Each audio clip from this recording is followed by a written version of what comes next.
Panorama group, जो सोचता है वो करता है।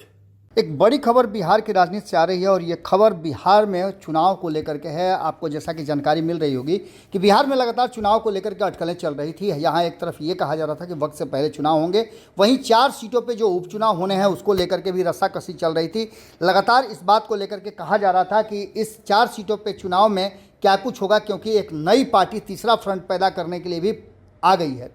बिहार में 4 सीटों पर उपचुनाव की घोषणा आज हो सकती है। इस बात की चुनाव आयोग की तरफ से खबरें लगभग आई हैं और जो सूत्र बता रहे हैं कि चुनाव आयोग तारीखों का आज ऐलान कर सकता है। बिहार में 4 सीटों पर उपचुनाव झारखंड और महाराष्ट्र विधानसभा चुनाव के साथ कराए जाएंगे। इसके साथ साथ आपको बता दें कि ये बातें भी कही जा रही थी कि इन 2 राज्यों के चुनाव के साथ साथ बिहार में भी जो 4 सीटों का चुनाव है वो होगा। लेकिन इसके साथ साथ एक और बात कही जा रही थी कि बिहार में भी इन राज्यों के साथ चुनाव कराए जा सकते हैं, क्योंकि नीतीश कुमार लगातार कहा यह जा रहा था कि चाहते हैं कि वो चुनाव वक्त से पहले हो जाए।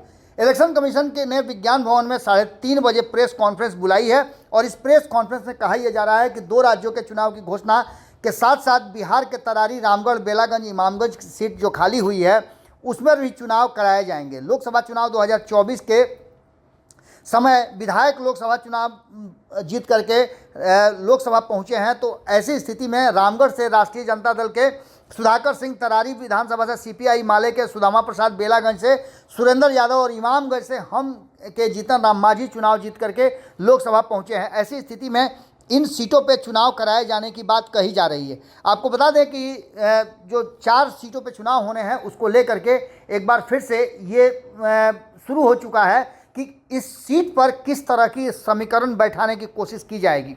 बिहार में जिस तरह की बातें चल रही थी उसमें एक बात तो कहा जा रहा था कि जिस तरह से लोकसभा चुनाव के बाद ये चर्चाएं हो गई थी कि बिहार में वक्त से पहले चुनाव कराए जा सकते हैं, लेकिन अभी इसकी सुगबुगाहट कहीं ना कहीं शांत दिखाई दे रही है। तो बता दें आपको कि जो अभी चुनाव होंगे उसमें 12 महीने के लिए लगभग 1 साल के लिए जो विधायक चुने जाएंगे वो इन 4 सीटों पे चुने जाएंगे। आपको बता दें कि इस सीट बेलागंज, इमामगंज सहित रामगढ़ और तरारी सीट को लेकर के जो चर्चाएं चल रही हैं, इसमें जहां एक तरफ इंडिया गठबंधन और एनडीए गठबंधन आमने सामने होगा, तो उसी में प्रशांत किशोर ने भी ऐलान कर दिया है कि वो भी अपने उम्मीदवार उतारेंगे। बिहार में 4 सीटों पर होने वाले उपचुनाव की जंग काफ़ी रोचक होने वाली है, क्योंकि चुनावी रणनीतिकार प्रशांत किशोर ने हाल ही में राजनीतिक दल जनसुराज पार्टी बनाया है और उसके गठन के साथ ही उन्होंने वहां उपस्थित सभा में जितने भी लोग थे उन लोगों से इजाज़त मांगी कि क्या हमें इन 4 सीटों पर अपने उम्मीदवार उतारने चाहिए।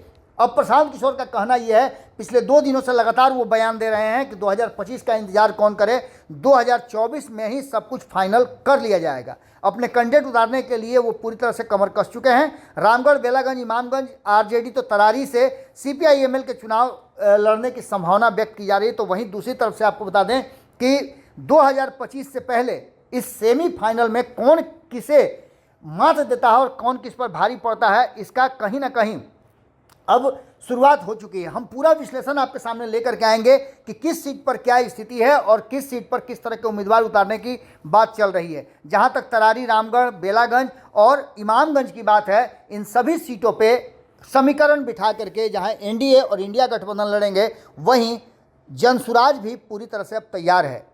हम अगली खबर में आपसे मिलते हैं, जहां हम पूरा विश्लेषण करके बताएंगे कि इन 4 सीटों पर किस तरह के समीकरण हैं और क्या कुछ निकल करके सामने आता है। जुड़े रहिए भारत लाइव के साथ। बहुत बहुत धन्यवाद। पनोरमा ग्रुप, जो सोचता है वो करता है। अगर ये वीडियो पसंद आई और वह बिहार के राजनीति और बिहारियत से सरोकार रखेनी तो सब्सक्राइब बटन दबा के चैनल के सब्सक्राइब कर ली।